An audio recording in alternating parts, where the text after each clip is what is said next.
She said my dog was too big for the neighborhood.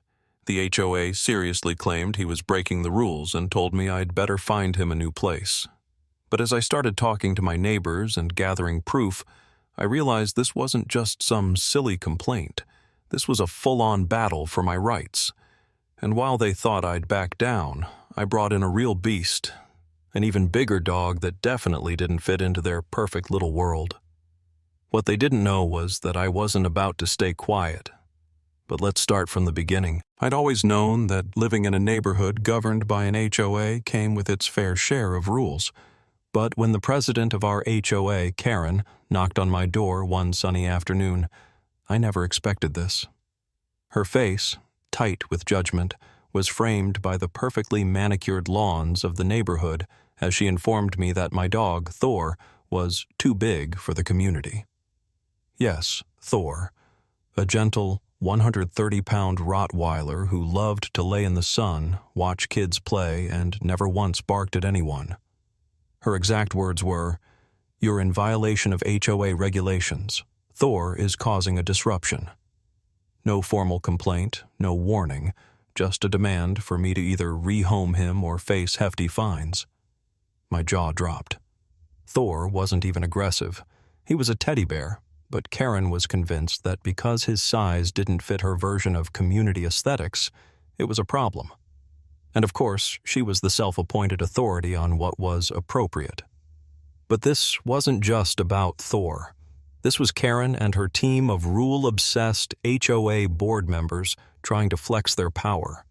They were using their so-called community standards to justify making people's lives miserable. I'd seen it before. Fines for unapproved flower beds, complaints about minor lawn overgrowth. Now they were coming after my dog. This was the line I wasn't willing to cross. I'd had enough. I didn't immediately react, I was too stunned. But in my head, I was already planning my next move. I wasn't going to roll over for Karen, no matter how big her powers were. The first thing I did was call up a lawyer to make sure Karen and her HOA weren't just pulling things out of their behinds. I also started talking to my neighbors to see if anyone had been through anything similar. Sure enough, a few of them had been fined for ridiculous reasons. One for putting up a bird bath, another for a flagpole that didn't meet aesthetic guidelines. The HOA was a joke, and Karen was their tyrant queen. I fought back by sending a formal response, asking for proof that Thor violated any law or HOA rule. I even had a letter from Thor's vet confirming his calm demeanor and health records. I also took the time to read through the HOA's bylaws, something I hadn't bothered with before, and realized they had zero grounds to ban a dog because of its size. But Karen wasn't one to back down. A few days later, I received another letter, this one demanding that I pay a fine or face a lawsuit. The language was aggressive, and the threats were clear. Karen had no intention of letting up, but something in me snapped. She wanted to play dirty? Fine, let's raise the stakes. I knew I couldn't fight this alone, so I started building my case. I found out that there had been a few other complaints filed against Karen and the HOA for misusing funds, ignoring the homeowner's rights, and more. The plot was thickening. It wasn't just about Thor anymore. It was about the corruption running rampant in my HOA. It didn't take long for the HOA to escalate. Karen had installed a few surveillance cameras around the neighborhood, and the way they were positioned made it clear they were monitoring specific properties, including mine. I wasn't going to let this slide. I contacted my lawyer again, and together we started gathering evidence that the HOA was violating privacy rights by installing these cameras without anyone's consent. I also reached out to a few other neighbors who were fed up. People were beginning to rally, and I could feel the tide turning in my favor. Thor wasn't the problem. Karen was. The community didn't need someone like her dictating how we lived our lives. So, I made a decision that would change everything. I adopted an even bigger dog. Enter Zeus, a massive 150-pound Great Dane. A dog so big that even Karen couldn't hide her shock when she saw me walk him around the block. The irony wasn't lost on me.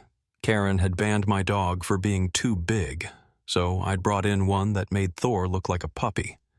As expected, Karen flipped out, but this time, instead of trying to intimidate me, she started threatening me with fines for having an unsafe breed, something that wasn't even in the HOA bylaws. She couldn't handle it anymore.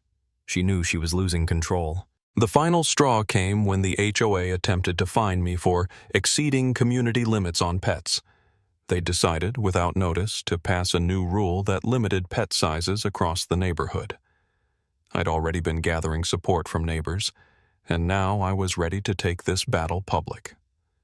I hired a local journalist to cover the story, knowing it would get traction. By the time the article hit, everyone in town knew what Karen and her HOA had been doing. They'd messed with the wrong guy. I had legal backing, I had public support, and now I had the attention of local news. The HOA board was bombarded with complaints and media inquiries. In an attempt to save face, Karen tried to retract the fines, but it was too late. The damage had been done. The case went to court, and Karen's legal team tried to argue that the HOA had the right to impose these rules. But the judge wasn't having it. I had proof that Karen had been abusing her position for years, and the court ruled in my favor. The HOA had to revoke their fines, stop harassing me, and pay for the legal fees. They were also forced to apologize publicly. Karen?